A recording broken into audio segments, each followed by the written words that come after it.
चलिए आज बात करते हैं मौर्य राजवंश की। ये वो साम्राज्य था जिसने पहली बार भारत को एक विशाल केंद्रीकृत साम्राज्य के रूप में स्थापित किया और राजनीति और अर्थशास्त्र के ऐसे नए स्टैंडर्ड सेट किए जो सदियों तक एक मिसाल बने रहे। तो यहाँ सबसे बड़ा सवाल ये उठता है कि आखिर इतना विशाल और इतना शक्तिशाली साम्राज्य ताश के पत्तों की तरह ढह कैसे गया। आइए इसके पतन के पीछे जो जटिल कारण थे उनकी एक एक परत को खोलते हैं और समझते हैं। देखिए, किसी भी साम्राज्य के पतन को समझने के लिए सबसे पहले उसकी बुनियाद को समझना बहुत जरूरी है। और मौर्य साम्राज्य की बुनियाद टिकी थी एक बहुत ही मजबूत शासन और एक सख्त आर्थिक नियंत्रण पर। और देखिए, उस समय की जो स्ट्रैटेजिक सोच थी उसका सबसे बेहतरीन उदाहरण है अर्थशास्त्र। इस ग्रंथ ने एक ऐसी व्यवस्था की रूपरेखा तैयार की जिसमें राजा ही सत्ता का केंद्र था और उसकी मदद के लिए एक मंत्री परिषद होती थी।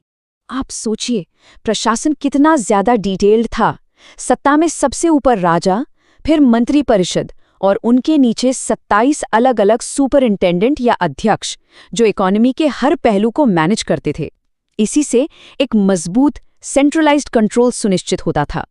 मतलब राज्य का इकोनॉमी पर पूरा कंट्रोल था, पानी से लेकर पैसों तक। सिंचाई पर मोनोपोली थी, टैक्स तय था और अपनी एक स्टैंडर्ड करेंसी भी थी। और इसी कंट्रोल ने साम्राज्य के विस्तार में और उसके बड़े बड़े इंफ्रास्ट्रक्चर को बनाने में मदद की।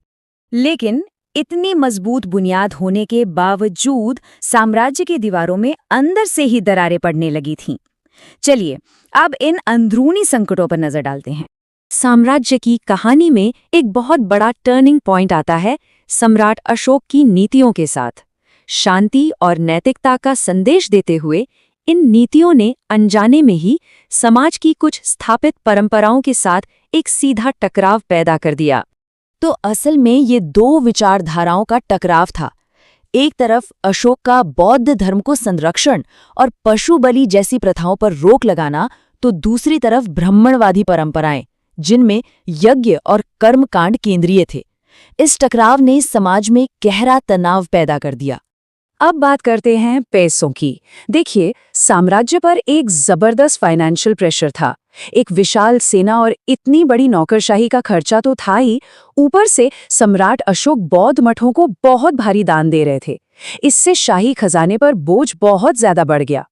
और ये फाइनेंशियल क्राइसिस इतना ज्यादा बढ़ गया कि कहा जाता है बाद के मौर्य शासकों को अपने खर्चे चलाने के लिए सोने की मूर्तियां तक पिघलानी पड़ी। आप सोच सकते हैं कि हालत कितनी खराब हो गई होगी। तो एक तरफ तो साम्राज्य अंदर से कमजोर हो रहा था और ठीक उसी वक्त उसकी नजर अपनी सबसे कमजोर सीमा यानी उत्तर पश्चिम फ्रंटियर से हट गई थी। एक बहुत बड़ी स्ट्रेटेजिक भूल।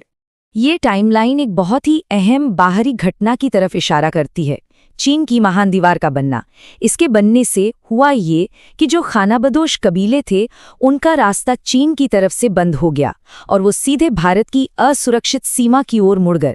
अब हुआ ये कि अशोक के बाद जो शासक आए वो उतने मजबूत नहीं थे। वो इस बॉर्डर को सुरक्षित नहीं कर पाए और नतीजा शक, युएझी, इंडो ग्रीक जैसे कई आक्रमणकारियों के लिए भारत का दरवाजा खुल गया और उन्हें रोकने वाला कोई नहीं था। तो अब आप देख रहे हैं अंदर की कमजोरियां और बाहर से बढ़ता खतरा। इन दोनों ने मिलकर साम्राज्य के पतन के लिए एक परफेक्ट स्टॉर्म तैयार कर दिया। और जो आखिरी चोट थी वो भी अंदर से ही लगी।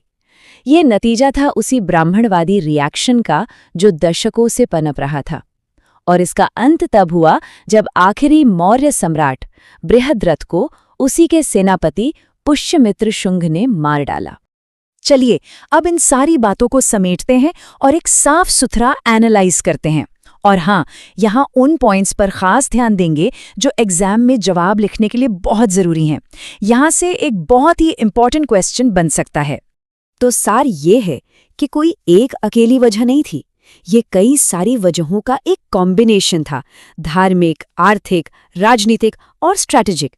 इन सभी मोर्चों पर हुई चूकों ने मिलकर इस महान साम्राज्य को खत्म कर दिया। लेकिन एक दिलचस्प बात है, साम्राज्य तो खत्म हो गया पर उसकी विरासत जिंदा रही। मौर्यों ने जो एक सेंट्रलाइज्ड एडमिनिस्ट्रेशन का मॉडल बनाया था वो आने वाली कई सदियों तक भारतीय राजनीति की नींव बना रहा।